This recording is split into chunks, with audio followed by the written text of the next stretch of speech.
चुनाव में जो देखने को मौका मिला, जिला पंचायत सदस्यों का चुनाव रहा हो, जब जनता ने चुनाव उनके सामने आया तो जनता ने अपना समर्थन दिखाया और सबसे बड़ी संख्या में उत्तर प्रदेश में समाजवादी पार्टी के सदस्य भी जीते, बीडीसी भी जीते, प्रधान भी जीते। लेकिन सरकार ने यह तय कर लिया कि उन्हें लोकतंत्र में बहुमत जिसको मिला उसकी कोई परवाह नहीं है, जो जनादेश है उसकी कोई परवाह नहीं है, और जानबूझ करके रणनीति बना करके और फुल फ्लैश प्लानिंग करके जो चुनाव कराए गए उस हमारे और आपके सामने परिणाम हैं। लोकतंत्र में ऐसा नंगा नाच किसी सरकार ने नहीं किया होगा जितना भारतीय जनता पार्टी ने नंगा नाच किया है। इतनी गुंडागर्दी जिसकी कोई कल्पना नहीं कर सकता था। अगर कोई पर्चा खरीदने गया है, पर्चा लेकर के पहुंचा है, तो उसका इंतजाम पूरा का पूरा किया प्रशासन ने कि कैसे छीना जाएगा। जिस प्रदेश की पुलिस और जिस प्रदेश के प्रशासनिक अधिकारी इस बात पे लगे हों कि पर्चा कैसे छीना जाएगा, और उसी समय हम लोगों ने वो चीजें देखी जो कभी कल्पना नहीं कर सकते हम। हमारी बहनों के साथ क्या व्यवहार हुआ, उनके कपड़े छीन लिए गए, उनके साथ जो व्यवहार हुआ, अपमान हुआ, कोई कल्पना नहीं कर सकता था। जो सपना दिखा रहे थे कि समाज को हम एक अच्छे रास्ते पर लेकर के जाएंगे, उन्होंने उत्तर प्रदेश की बहनों के साथ कैसा व्यवहार किया, और केवल इसलिए कि ब्लॉक प्रमुख उनका बन जाए। पैसा चला वो अलग है, झूठे मुकदमे दर्ज हुए वो अलग है, गंभीर धाराओं में लोगों को घर पर नहीं रहने दिया वो अलग बात है। और सोचिए खुशी कैसे मनाई जा रही थी, लोकतंत्र की धज्जियां उड़ा करके लड्डू खाए जा रहे हैं, खुशी मनाई जा रही है।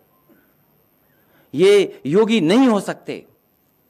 मैंने कई मौकों पर कहा, फिर कहता हूं, मैं बात दोहराता हूं, ये योगी नहीं है। अगर कोई योगी होता तो शायद जनता को दुख नहीं देता। और मैं क्या कहूं, आज तो रिकॉर्डिंग है सबके सामने। लखीमपुर में जो बहनों के साथ हुआ उसकी बाकायदा रिकॉर्डिंग है कि कौन कौन उसके कपड़े को छीन रहे थे। दोनों बहनें मुझसे मिली यहां करके,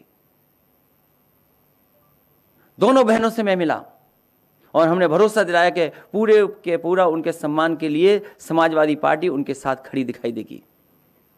इटावा के एसपी सिटी, उनका कहना, उनका मोबाइल पे बात करना, किस वरिष्ठ अधिकारी से बात कर रहे थे वो वही जानते हैं।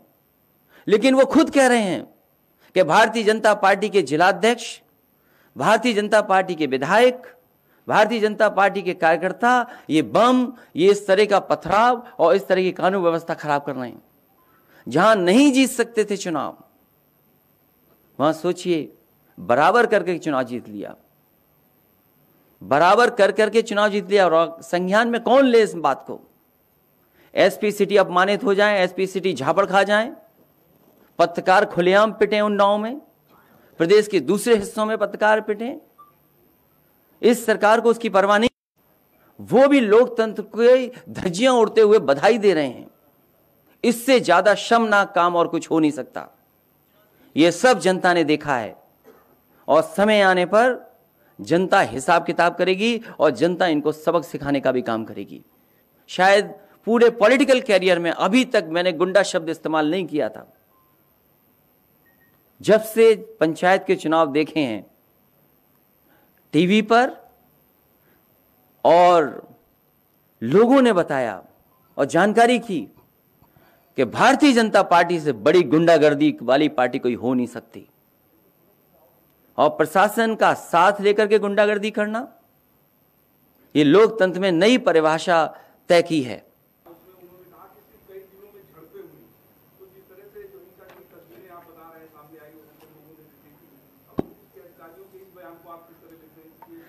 अगर पुलिस पिट रही हो, पत्रकार पिट रहे हों और पुलिस अपने लोगों को न बचा पा रही हो, एसपी सिटी का वो कथन, उनका कहना